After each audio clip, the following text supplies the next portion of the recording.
ఓం నమ శివాయ. అందరికీ ఆహాహాయమి పద్యానికి స్వాగతం, సుస్వాగతం.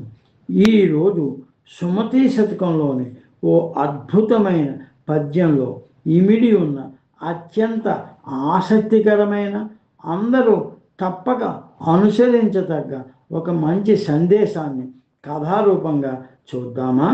పద్యం చదువుతున్నాను, చూడండి.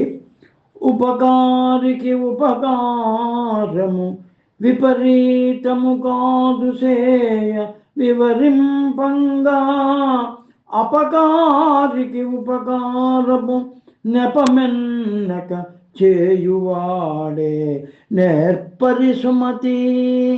ఇది పద్యం. ఉపకారికి ఉపకారం చేయడంలో ప్రత్యేకత ఏమీ లేదు, విశేషం ఏమీ లేదు. కానీ అపకారం చేసిన వాడి తాలూకా తప్పులను ఎంచకుండా మళ్ళీ అతనికి ఉపకారం చేయడమే సరి అయినటువంటి పద్ధతి, అందరూ మెచ్చుకునే పద్ధతి. అతనే నేర్పరిసుమ అని సుమతి శతకారుడు శ్రీ బద్దెన గారు మనకు తెలియచేశాడు.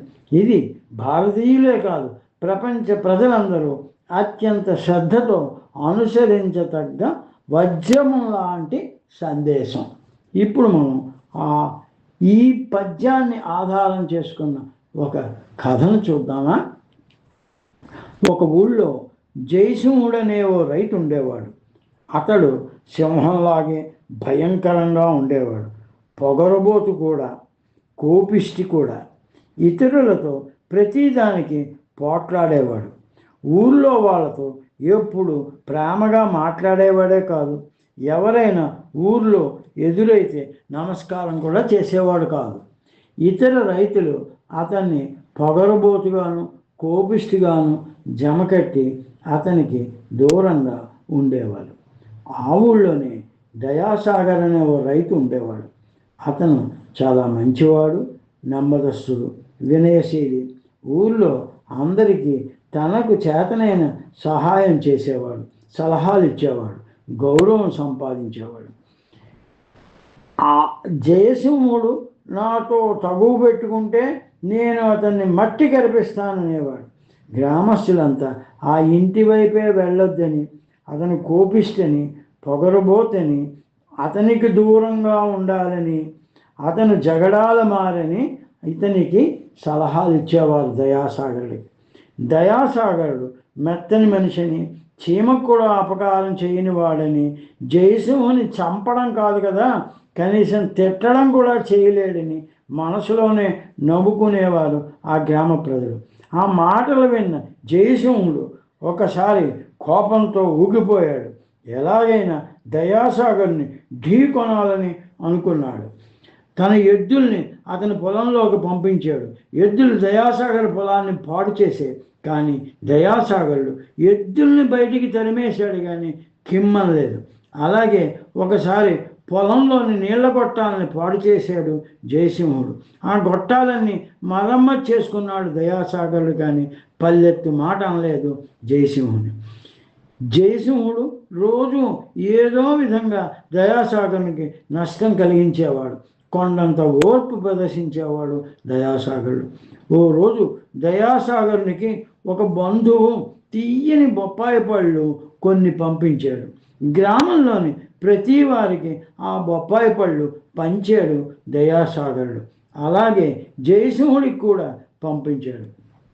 నేనేం బిచ్చగాన్ని కాదు, నాకెవరు దానం చేయక్కర్లేదని పళ్ళు వెనక్కి పంపించాడు జయసింహుడు.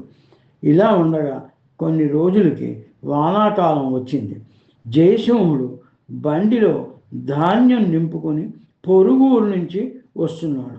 దారిలో కాలువ దాటుతూ ఉండగా బండి బురదలో ఇరుక్కుపోయింది. ఎద్దులు బక్కపలచగా ఉండడం చేత బురదలోంచి బండిని లాగలేకపోయాయి. ఈ సంగతి ఊరు వాళ్ళకి తెలిసింది.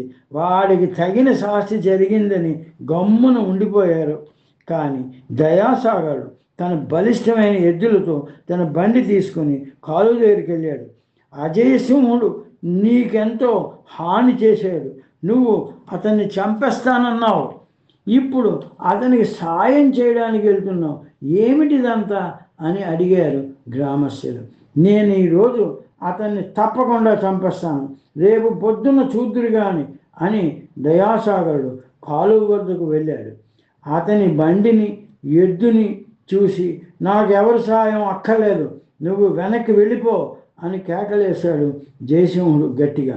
నీవు నన్ను కొట్టు తిట్టు, నీవు ఇప్పుడు ఆపదలో ఉన్నావు, చీకటి పడుతోంది, క్రూరముగాలు తిరగొచ్చు, నేను నీ మాటలను పట్టించుకోను అని చెప్పి తన బలిష్టమైన ఎద్దులను ఆ బండి కట్టి ఆ బండిని ఊబిలోంచి బయటికి లాగాడు ఒక్క ఊపుతో దయాసాగరుడు. ఆ రోజు నుంచి జయసింహునిలో మార్పు మొదలైంది. నన్ను నిజంగా చంపేశాడు దయాసాగరుడని, నా గర్వాన్ని అణిచివేశాడని అందరితో స్నేహం చేసి మంచిగా ఉన్నాడు ఆ రోజు నుంచి జయసింహుడు. ఇది అపకారికి ఉపకారం చేయడం అనేటువంటి పద్ధతి. ఈ పద్యం, ఈ కథ మీకు నచ్చినట్లయితే షేర్ చేయండి, లైక్ చేయండి, సబ్స్క్రైబ్ చేయండి. మళ్ళీ మరో పద్యంతో కలుద్దాం. అందరికీ నమస్కారం.